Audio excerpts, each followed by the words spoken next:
বাংলাদেশ হঠাৎ করে অশান্ত হয়ে ওঠেনি। বাংলাদেশকে অশান্ত করবার এই প্রক্রিয়াটি অনেক আগে থেকেই শুরু হয়েছে। হ্যাঁ, যেটার এক ধরনের কি বলে, আমি বলবো চূড়ান্ত বহিঃপ্রকাশটা আমরা দেখছি গত বেশ কিছুদিন ধরেই। এটা প্রায়, আমি যদি বলি যে গত 2-3 দশক ধরেই, আমি তার পেছনে আর যাচ্ছি না।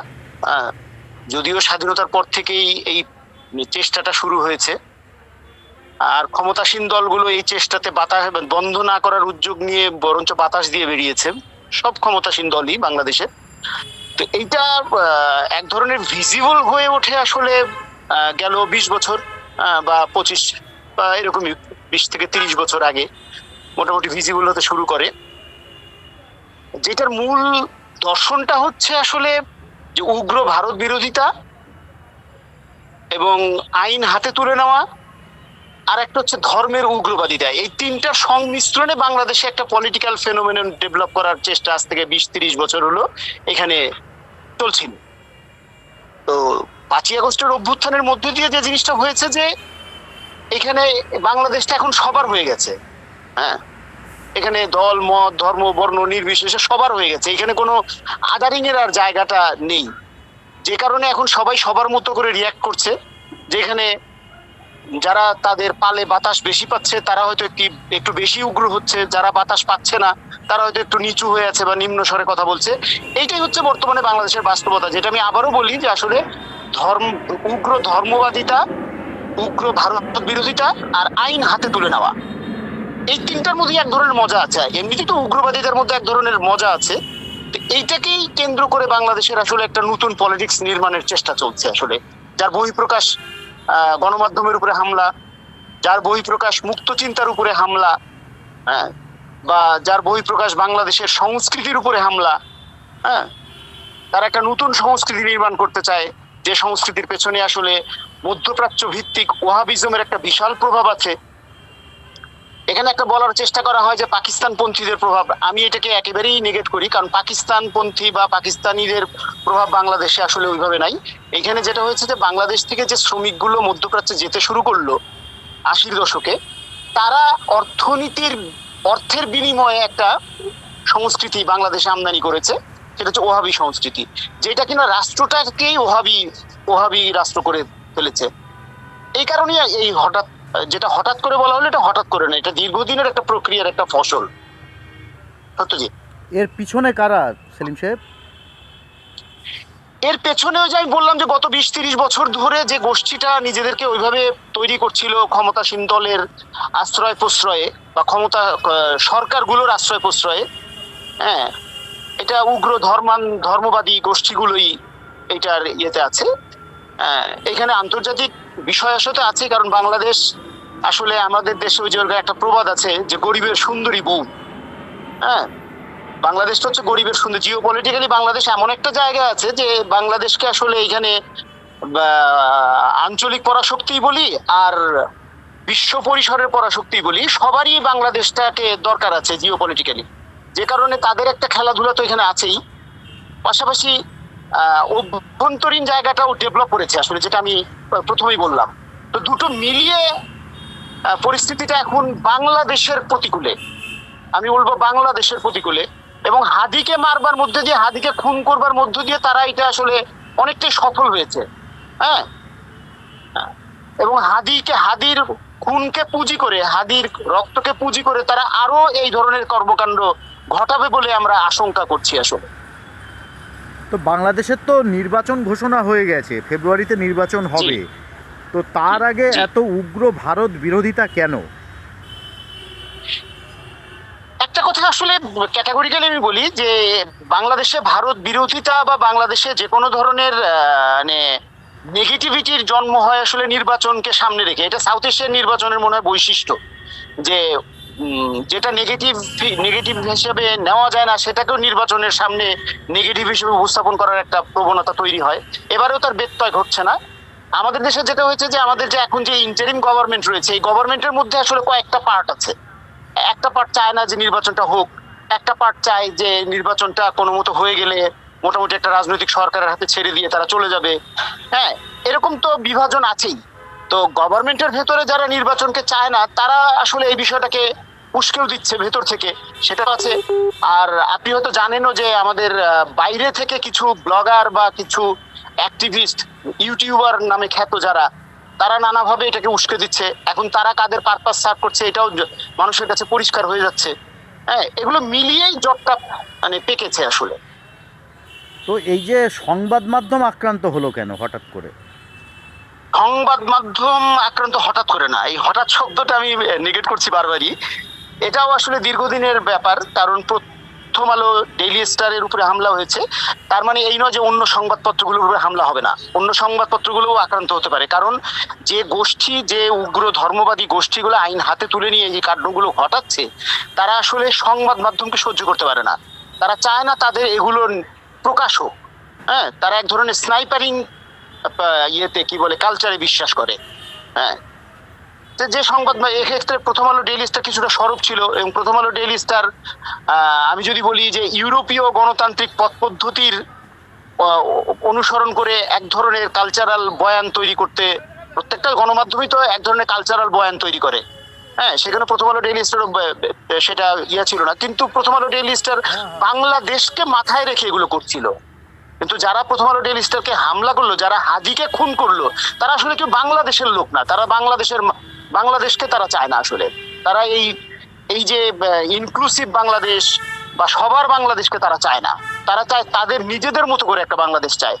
তো আমি মনে করি তাদের এই নিজেদের মতো করে বাংলাদেশটা এটা হবার নাই। এই চেষ্টা বাংলাদেশে অনেক হয়েছে, এর আগে বহুবার হয়েছে, কিন্তু কোনোবারই তারা সফল হতে পারেনি। পাকিস্তান তো 24 বছর চেষ্টা করেছিল, হ্যাঁ, পাকিস্তান পারেনি। তার আগে অনেকেই চেষ্টা করেছে, এখানে এসেছে, লুটপাট করেছে, লুটতরাজ করেছে, হামলা করেছে। তারাও বাংলাদেশটাকে তাদের মতো করে তৈরি করতে চেয়েছিল, নির্মাণ করতে চেয়েছিল, কিন্তু তারা সফল হয়নি কেউ। তো এবারেও আমি দৃঢ়ভাবে বিশ্বাস করি যে এই যে উগ্র ধর্মান্ধ গোষ্ঠী বা উগ্র ধর্মবাদী গোষ্ঠীগুলো যেটা করছে, তারা নিজেদেরকে নিজেদের মতো করে বাংলাদেশ তৈরি করবে বলে স্বপ্ন দেখছে। এটা তাদের আসলে দুঃস্বপ্নই রয়ে যাবে। ভারতীয় হাই কমিশন ঢাকা, সেখানেও দেখলাম যে হামলার একটা চেষ্টা, এটা কেন? হ্যাঁ, এটাও হয়েছে। ভারতীয় হাই কমিশনে হামলা, চিটং এ একটা হামলার চেষ্টা হয়েছে, এটা আমি দেখেছি। তো এগুলো আসলে এখানে সরকারকে, এটা আমি সরকারের ফেলিউরিটি বলবো আসলে। হ্যাঁ, কারণ সরকারের গোয়েন্দা সংস্থা এই ধরনের কিছু আগে থেকে টের পায় না, এটা আমি মনে করি না। কারণ তাদেরকে রাখাই হয় আগে থেকে জানার জন্য, যে তারা আগে থেকে জানবে, বিষয়গুলো জানবে এবং সেটাকে মানে প্রোটেক্ট করার চেষ্টা করবে বা যে কোনো ভাবে নিবৃত করার চেষ্টা করবে। কিন্তু বাংলাদেশের গোয়েন্দা সংস্থাগুলো বরাবরই এই ধরনের ফেলিউরিটির মানে পরিচয় দিয়ে এসছে। এবারও তার আসলে ব্যত্যয় ঘটলো না। তা আপনার কি মনে হয় এইসব করে কি এই নির্বাচনটা যাতে আটকানো যায়, সেটাই কি চেষ্টা? অফকোর্স তাদের মূল লক্ষ্য হলো নির্বাচনটাকে কোনোভাবে আটকানো, নির্বাচনটাকে ডিলে করানো, বা যদি চূড়ান্ত অর্থে বলি বা এক্সট্রিম লেভেলে বলি, নির্বাচন না হতে দেওয়া। কারণ বাংলাদেশে আসলে রাজনৈতিক গভর্নমেন্ট থাকলে পরাশক্তি, আঞ্চলিক পরাশক্তি বলি আর মানে বিশ্ব পরিসরের পরাশক্তি বলি, তাদের অনেক সুবিধা হয়। হ্যাঁ, যে কারণে তারা বাংলাদেশে কোনো ধরনের পলিটিক্যাল গভর্নমেন্ট আসতে দিতে চায় না। কারণ আমরা যদি বলি যে গত 3টা টার্মে নির্বাচন হয়েছে, সেগুলো এক ধরনের সাংবিধানিক নির্বাচন, সেগুলো জনগণের অংশগ্রহণের নির্বাচন হয়নি। এবারও তারা আসলে চেষ্টা করছে বাংলাদেশে এক ধরনের সাংবিধানিক নির্বাচন করতে, কিন্তু বাংলাদেশের জনগণের পার্টিসিপেশনের মধ্যে দিয়ে যে নির্বাচন, সেটা তারা চায় না। এবং সেইটাই চায় না বলেই এই কাণ্ডগুলো ঘটানোর চেষ্টা চলছে। তো এই আপনি কি দেখলেন? আপনি তো গেছিলেন সম্ভবত ঘটনাস্থলে। হ্যাঁ, আমি সকালে বেরোছিলাম, কারণ আমি বাসায় থাকতে পারছিলাম না, সারা রাত জাগনা ছিলাম। সকালবেলা আমি উঠে গিয়েছিলাম, এবং এরা আসলে এমন ভাবে রাস্তাঘাটে অবস্থান নিয়েছে যে কথা বলা মুশকিল হয়ে গেছে আসলে বিষয়টা। এই মুহূর্তে ঢাকার এবং আমি পরিস্থিতি কি? এই মুহূর্তে ঢাকার পরিস্থিতি আসলে আমি বলবো যে একটু থমথমেই। এখন এটা একটু সময় লাগবে বুঝতে, আরো 2-1 দিন যাবে। কালকে হাদির জানাজা আছে, এখানে গভর্নমেন্ট কিভাবে রিয়াক্ট করে সেটাও একটা দেখার বিষয়। সব মিলিয়ে ঢাকার পরিস্থিতিটা কিছুটা থমথমেই বলবো আমি আসলে। এই পত্রিকা আজকে 3টে বিকেলে সমাবেশ আছে। পত্রিকা 3টে অফিসের অবস্থা কি? পুরোপুরি ধ্বংস? পত্রিকা 3টে অফিসের, যেটা প্রথম আলোর যে বিল্ডিংটা একেবারেই ধ্বংস মানে একেবারেই পুড়ে গেছে প্রত্যেকটা ফ্লোর। এবং এইখানে ওদের আসলে নিউজ সেকশনটা ছিল না, এইখানে ছিল হচ্ছে ওদের অনলাইন সেকশনটা সম্ভবত, জেনারেল সেকশন, আর নিচতলায় ছিল ওদের একটা প্রকাশনা সংস্থার, প্রথমা প্রকাশনী সংস্থার সেল সেন্টার। হ্যাঁ, এটা পুরোটাই আসলে মানে আগুনে পুড়ে গেছে, এতে কিচ্ছু নাই। ওদের নিউজ রুমটা ছিল আসলে ওর পাশেই প্রগতি প্রগতি বিল্ডিং বলে একটা বিল্ডিং এ, যেটা আসলে ওরা হয়তো বুঝতে পারে নাই কি। এবং আমি যতটা জেনেছি ওরা আজকে যেমন পত্রিকা ছাপা মানে বের হতে পারে নাই, তারা প্রেসেও হামলা করেছিল। আর ডেইলি স্টারেও অলমোস্ট পুরোটাই মানে ভেতরে ভাঙচুর হয়েছে, ভ্যান্ডালাইজ করেছে। আমি একজন জার্নালিস্ট হিসেবে মনে করি বাংলাদেশে আসলে এই মুহূর্তে একটা নির্বাচন খুবই দরকার। হ্যাঁ, এটা বাংলাদেশের মানুষের কল্যাণের জন্য, বাংলাদেশের কল্যাণের জন্য, এবং সাউথ এশিয়ার যে আন্তরাষ্ট্রিক সম্পর্কের জন্য আসলে বাংলাদেশের একটা নির্বাচন খুবই জরুরি। এবং আমি আশা করব যে বাংলাদেশের যারা প্রতিবেশী রাষ্ট্রগুলো আছে, যারা বাংলাদেশের রাজনীতিতে প্রভাব ফেলবার সক্ষমতা রাখে, তাদেরও একটা দায়িত্ব আছে যে বাংলাদেশের এই নির্বাচনটিকে একটি মানে সুষ্ঠু, অবাধ, ন্যায্য একটি নির্বাচন, জনগণের অংশগ্রহণের একটি নির্বাচন হওয়ার মতো পরিস্থিতি তৈরিতে সহায়ক ভূমিকা পালন করবে তারা, আমি এটা আশা করব। আর একটা বিষয়, যদি নির্বাচন হয় তাহলে সেক্ষেত্রে ক্ষমতায় আসার সম্ভাবনা কার বেশি, কোন দলের? এখন পর্যন্ত আমি বলবো এখানে বিএনপির আসলে ক্ষমতায় আসার সম্ভাবনা জোরালো, কারণ এছাড়া আসলে ভোটের রাজনীতিতে কম্পিট করার মতো দল আমার গত 30 বছরের সাংবাদিকতা আমি দেখছি না আসলে। তারেক রহমান কি ফেরার সম্ভাবনা এবং আছে? এখন পর্যন্ত আমরা আশা করছি উনি 25 তারিখে ফিরবেন। এটাও নির্বাচন, একটি নির্বাচন হওয়ার জন্য অন্যতম অনুঘটক হিসেবে কাজ করছে তার আশাটা। আওয়ামী লীগ কি কোনোভাবে নির্বাচনে অংশ নিতে পারবে? না, এখন পর্যন্ত মনে হচ্ছে না সেটা। তাহলে সেক্ষেত্রে বাংলাদেশে গণতন্ত্র তো সেই আপনার কোনো একটি রাজনৈতিক দল আমরা দেখে আসছি গত কয়েক দশক ধরে অনুপস্থিত থাকার। আসলে এক্ষেত্রে হ্যাঁ, এক্ষেত্রে সত্য আমি একটা কথা বলতে চাই এক্ষেত্রে, যে একটা মানে গণবিরোধী রাজনৈতিক দল যারা কিনা 15 থেকে 16টা বছর বাংলাদেশের মানুষের বিরুদ্ধে অবস্থান নিয়ে, একটা কথা কিন্তু ঠিক যে একটা দেশের মানুষ শোষণ অনেকদিন সহ্য করে কিন্তু নির্যাতন সহ্য করে না, নির্যাতন খুব বেশিক্ষণ সহ্য করে না মানুষ। আওয়ামী লীগের ক্ষেত্রে সেটাই হয়েছিল, যে আওয়ামী লীগের শোষণটা মানুষ ওইভাবে রিয়াক্ট করে নাই, কিন্তু আওয়ামী লীগ সরকারে থাকা অবস্থায় যে নির্যাতনটা শুরু করলো, গুম খুন, বিভিন্নভাবে আদারিং করা, মানুষকে অন্য দলের ট্যাগিং দিয়ে তাকে হেনস্থা করা, এই কালচারটাকে মানুষ মেনে নিতে পারে নাই। এবং এই কালচার থেকে বেরিয়ে এসে একটি নতুন আওয়ামী লীগ ফরমেশন বা সেটিকে গ্রহণযোগ্য হয়ে ওঠার জন্য আওয়ামী লীগকে আসলে কিছুটা সময় নিতে হবে।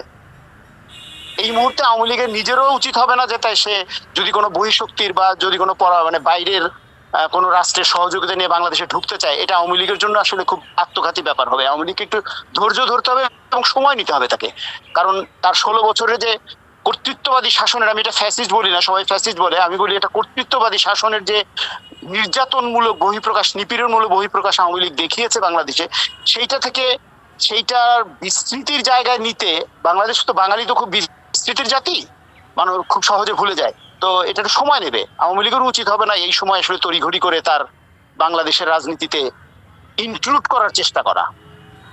বাংলাদেশে দেখা যাচ্ছে আইন শৃঙ্খলার অবনতি একটা, আরেকটা হচ্ছে মানে স্থানীয় আপনারা যারা আছেন বাসিন্দা, তারা যেমন একটা বিপদের মুখে পড়ছেন, কখন কি হয়। উল্টো দিক থেকে দেখা গেল ঢাকা সহ বাংলাদেশের বিভিন্ন জায়গায় একাধিক হোটেল থেকে অনেক বিদেশি লোকের মৃতদেহ উদ্ধার। মানে তাহলে কি বাংলাদেশে বাইরের কোনো শক্তি চূড়ান্তভাবে অ্যাক্টিভ, আর বাংলাদেশের প্রশাসন ব্যর্থ সামলাতে? এখানে দুটো ব্যাপার আসলো, যে একটা হচ্ছে যে আমাদের মতো মানুষগুলো যারা রাস্তাঘাটে চলাফেরা করি তাদের এক ধরনের নিরাপত্তাহীনতা, বা আরেকটা হলো বিদেশি বিভিন্ন সংস্থার মানুষজন। এই সেকেন্ড বিষয়টা আমি জানি না, এটা আমার জানা নেই, কারণ বাংলাদেশের মিডিয়াতে এটা কোনোভাবেই আমি কখনোই দেখি নাই এই জাতীয় খবর এখন পর্যন্ত, তো যে কারণে ওই ব্যাপারটা নিয়ে আমি আসলে কিছু বলতেও পারছি না। আর যেটা হচ্ছে যে এমনিতে আইন শৃঙ্খলার অবনতি, এটা তো 5ই আগস্টের অভ্যুত্থানের মধ্যে দিয়ে যে আইন শৃঙ্খলার অবনতি ঘটেছে, ইন্টারিম গভর্নমেন্টের অন্যতম দায়িত্ব ছিল এই আইন শৃঙ্খলা বাহিনীকে রেস্টোর করা, এবং এটা পারা যায়নি মূলত দুটো কারণে। একটা হচ্ছে আমি বলবো যে ইন্টারিম গভর্নমেন্টের সদিচ্ছা বা ব্যর্থতা, আর একটি হচ্ছে গত 16 বছরে আওয়ামী লীগ যেভাবে পুলিশ বাহিনীকে রাজনৈতিক দলের অংশ করে ফেলেছিল, সেই জায়গা থেকে পুলিশের ভাবমূর্তি, এমনিতে তো আমাদের মতো দেশগুলোতে পুলিশের ভাবমূর্তি সবসময় জনবিরোধী হয়, কিন্তু আওয়ামী লীগ সেটাকে আরো বেশি জনবিরোধী করে ফেলেছিল, যে কারণে পুলিশ আসলে কোনো ভূমিকা রাখতে এখন পর্যন্ত ওইভাবে পারছে না। এই দুটো কারণে আইন শৃঙ্খলাটা এই নাজুক অবস্থা। তো এইটাতে ইন্টারিম গভর্নমেন্টের যেটা বললাম যে এক ধরনের ব্যর্থতা তো আছেই, তার যেটা কেন পারলো না সেটাও আসলে মিলাতে পারি না। আর পুলিশের একটা যে নিশ্চুপ থাকার, পুলিশ কোনো দিকে অবস্থান নিচ্ছে না ইত্যাদিতে কারণে পুলিশের মধ্যে একটা আশঙ্কা ছিল, এগুলো মিলিয়ে আসলে এই অবস্থাটা তৈরি হয়েছে। এবং এটা এখন নির্বাচনের সামনে এটা কতটা সামাল দিতে পারবে সেটা দেখার বিষয় আসলে। আপনি বেশ কয়েকবার বলেছেন বাংলাদেশে মৌলবাদী শক্তির উত্থান এবং বাড়বাড়ন্ত, মানে এইটা কি তাহলে তাদের উদ্দেশ্যটা কি? ভোট না করা? প্রথমত হ্যাঁ, বাংলাদেশে যে উগ্র ধর্মবাদী গোষ্ঠীগুলো, আমি মৌলবাদী শক্তি বলি না এদেরকে, এরা আসলে উগ্র ধর্মবাদী গোষ্ঠী। হ্যাঁ, এই উগ্র ধর্মবাদী গোষ্ঠীগুলো আসলে এরা তো ধর্মকে রাজনৈতিক ভাবে ব্যবহার করে।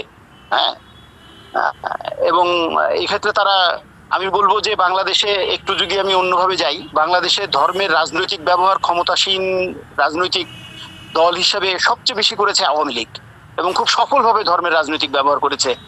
যেমন জামাত ইসলামের কথাই যদি ধরি, জামাত ইসলাম গত 16 বছরে বাংলাদেশে আওয়ামী লীগের আমলে যতটা বাড়বাড়ন্ত হয়েছে তার অন্য কোনো আমলে হয়নি, কারণ জামাতের মাধ্যমে ধর্মের রাজনৈতিক ব্যাপারটা আওয়ামী লীগ সুচারুভাবে করেছে।